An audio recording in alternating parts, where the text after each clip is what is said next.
warahmatullahi wabarakatuh.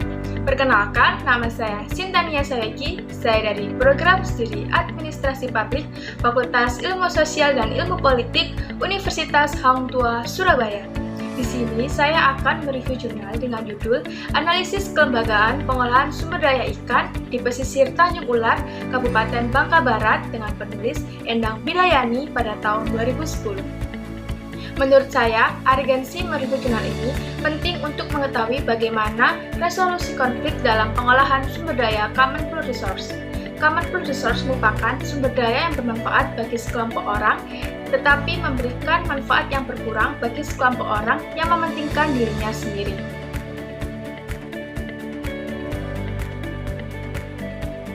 Isu dan masalah konflik pada pemanfaatan sumber daya common pool resource.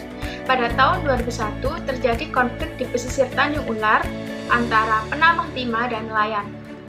Penyebabnya yakni menurunnya hasil tangkapan nelayan yang berdampak pada menurunnya pendapatan nelayan akibat rusaknya perairan karena aktivitas penambang timah.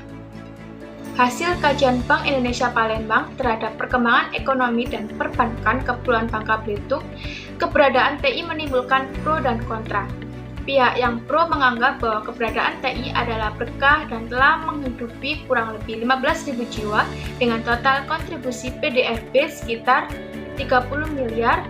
Jumlah uang itu sayangnya tidak ditanam dan beredar di bubble, yang pada gilirannya dapat menggerakkan ekonomi daerah, tetapi malah diangkut oleh pemilik modalnya yang umumnya berasal dari luar negeri.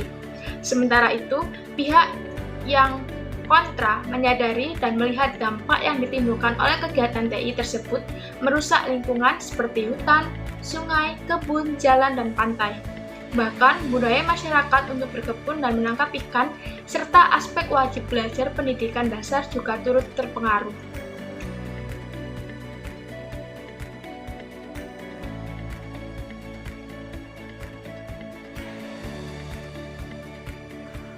Penyebab konflik common pool resource.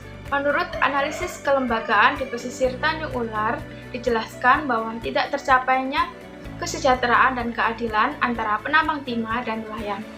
Beberapa sebab, yang pertama yakni tidak adanya batasan pengolahan sumber daya perikanan, yang artinya belum ada penataan ruang atau wilayah laut yang jelas berdasarkan peruntukannya, seperti daerah budidaya laut, pertambangan, maupun perikanan. Lalu yang kedua, rezim pengolahan sumber daya. Di wilayah Tanjung Ular merupakan rezim akses terbuka atau tanpa kepemilikan, artinya dapat dimanfaatkan semua orang.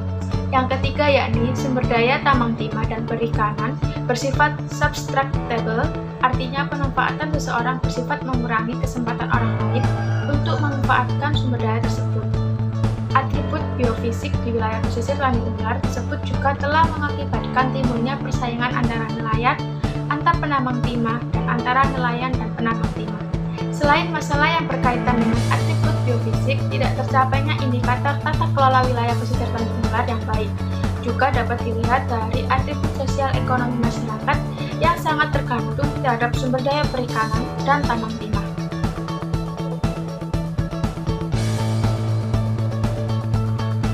Usaha-usaha penyelesaian konflik. Sebelumnya, saya akan menjelaskan tahapan-tahapan dinamika yang terjadi dan bagaimana resolusi konflik. Yang pertama yakni pra-konflik, periode di mana terdapat ketidaksesuaian sasaran di antara dua pihak atau lebih.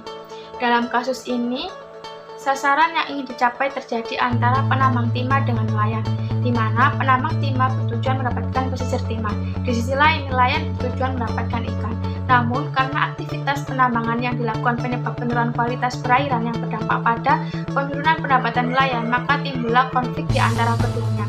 Kegiatan TI tersebut menjadi semakin marak sejak dikeluarkan SK Menperindak nomor 140/PP-Cap-4/1999 tanggal 22 April 1999 bahwa timah dikategorikan sebagai barang bebas, tidak diawasi, dan pencabutan status timah sebagai komoditas strategis sehingga tidak dimonopoli lagi oleh satu BUMN dan dapat diekspor secara bebas dan oleh siapapun.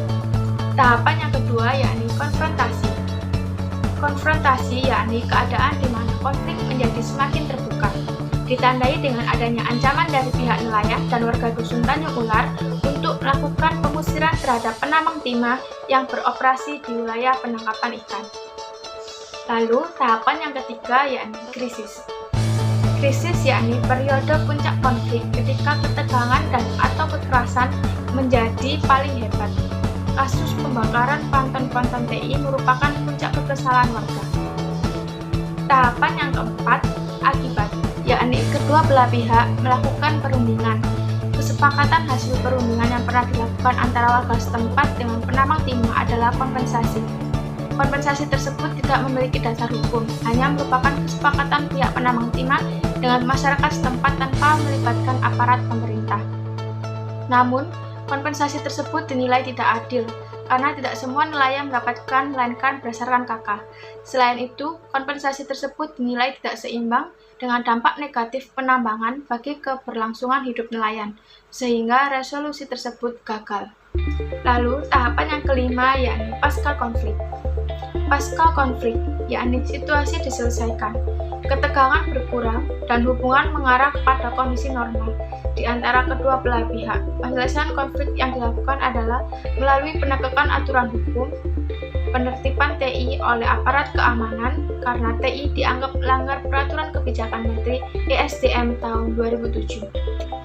Berikut pemaparan dari saya terkait review jurnal dengan judul Analisis Kelembagaan Pengolahan Sumber Daya Ikan di Pesisir Tanjung Ular, Kabupaten Bangka Barat.